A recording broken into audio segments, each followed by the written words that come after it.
Hey there, it's Tracy here. How are you? How's your training going so far? I hope you're really enjoying it.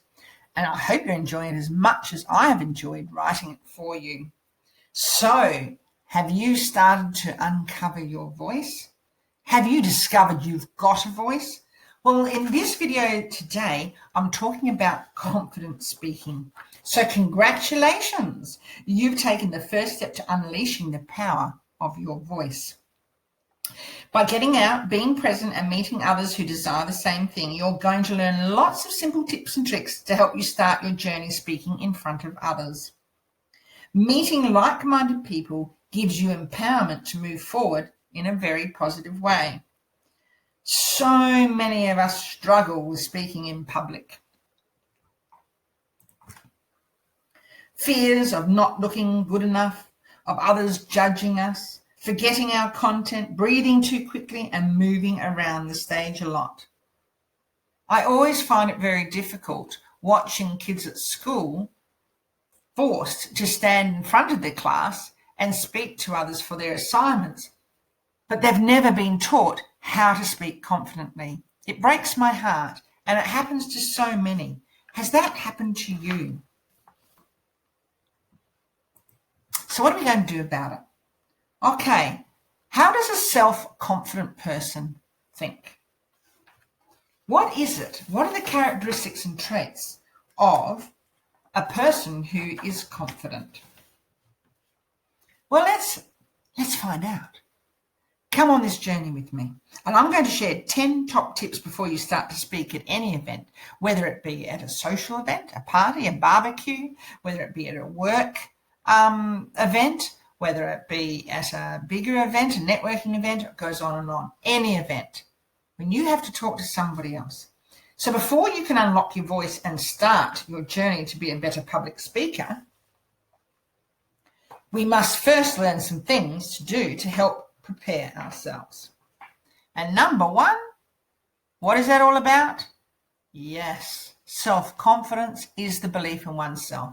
And if you remember my first video, I talked about finding your identity, knowing and understanding yourself. Well, now you know your identity, so how can you help yourself appear or be self-confident when you talk to others? Breathing is number one thing. We need to learn how to breathe. So practicing breathing slowly and deep, long breaths before any event. So if you're going to a social occasion and you don't know many people there, you're going to be forced to be speaking to lots of strangers, or else you're going to sit there all night on your Larry Lonesome and you're not going to enjoy yourself. So one of the biggest things we need to do to prepare ourselves for any event of any type, if we're feeling anxious, is to breathe. Breathe slowly. So concentrate on breathing in through your nose and out through your mouth, deeply. Ensure your posture is erect. That means straight back, head up, neck and spine in alignment, and your chest open to enable maximum oxygen intake with each breath.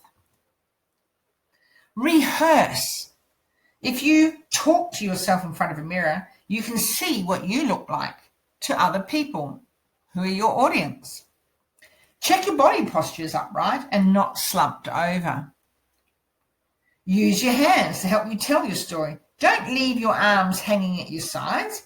Play some music and silently or sing along with the tune. Move your hands to show expression to the music or the mood of the music. But why is self-confidence so important? Self-confidence is the ability to criticize our own social and personal character with respect to the environment we're in and those around us. If we have self-confidence, then we'll be satisfied in what we say and what we do. Self-confidence is influenced by many aspects of our lives, such as our upbringing, our work environment, the struggles we've overcome, self-discipline, and our levels of resilience.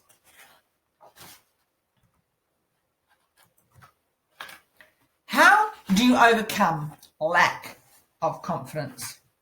Number one is you have to admit yourself you're not confident, and you've done that by purchasing this course and being here right now with me.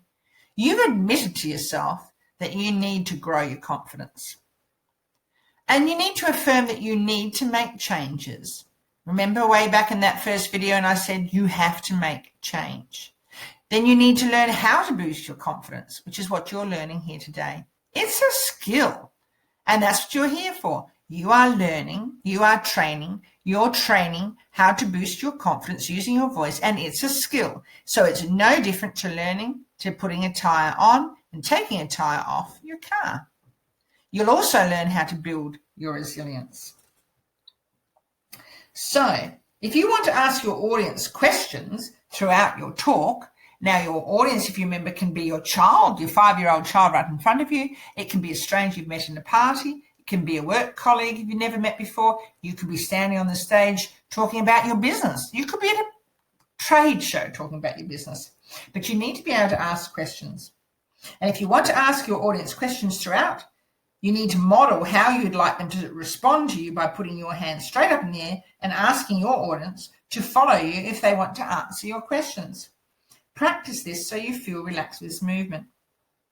Now scan the room. When you walk into a room, say you're at a party and you don't know many people, and I talked about presence. So make sure as you walk into that party that you're not slumped over, looking at the floor, leaning on the gate, the fence, the wall, that you walk in making a statement. So you scan the room. You're scanning the room, you're looking for people who you might know, and you're not going to find anyone, you know that.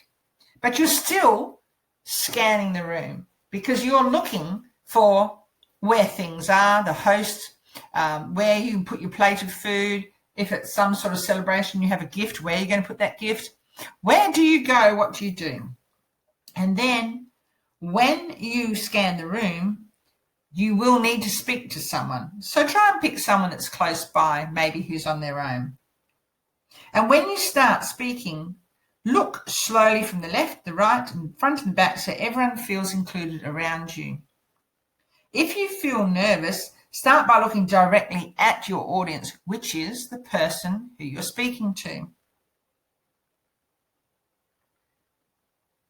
Continue to slowly move your head from left to right so that you're looking at the person and you're looking around, and that you're starting to settle down and feel more comfortable in your own skin. How to make change in your life? That's by getting out there, putting yourself out there, and meeting other people. Meeting other people will always help you in life because it broadens your horizons. And what we miss is like-minded people. So to make change in your life, to become a more confident speaker, you need what I call the 3 C's of life. You must make a choice, to take a chance, or nothing will ever change. So those 3 C's are choice, chances, changes. You must make that choice to take a chance or nothing will happen. You begin by building your resilience. So if you remember in the last video, I spoke to you about developing your toolbox of questions using the 4 elements of the letters FORM, F-O-R-M. Remember that? FORM, family, organization, recreation, and me.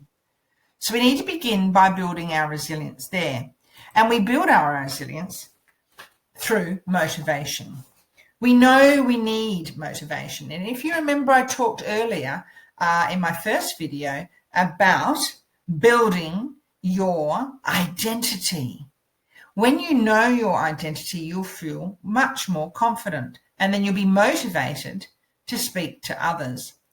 Face the giants in your life, slay them, and move on. Do not be daunted by the mistakes and failures in your life. Absolutely. So when you walk into a room and you don't know someone, make direct eye contact. When you're feeling at ease, start with individual members around you.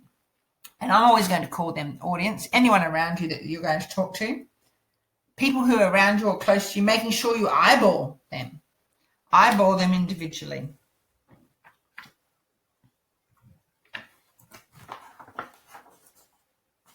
Finding our gaps.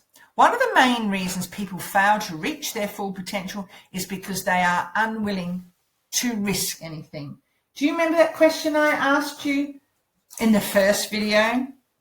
Tell me, what is it that you plan to do with your one wild, precious life? And then I went on to explain that if you have had an aha moment, then you understand what that means. Are you living your dream, or have you pushed it down to please others? So finding our gaps.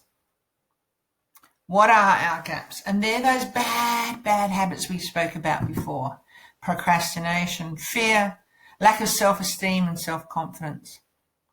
You need to know your weaknesses. Vulnerability is the birthplace of love, belonging, joy, courage, empathy, and creativity. Brené Brown, the beautiful Brené.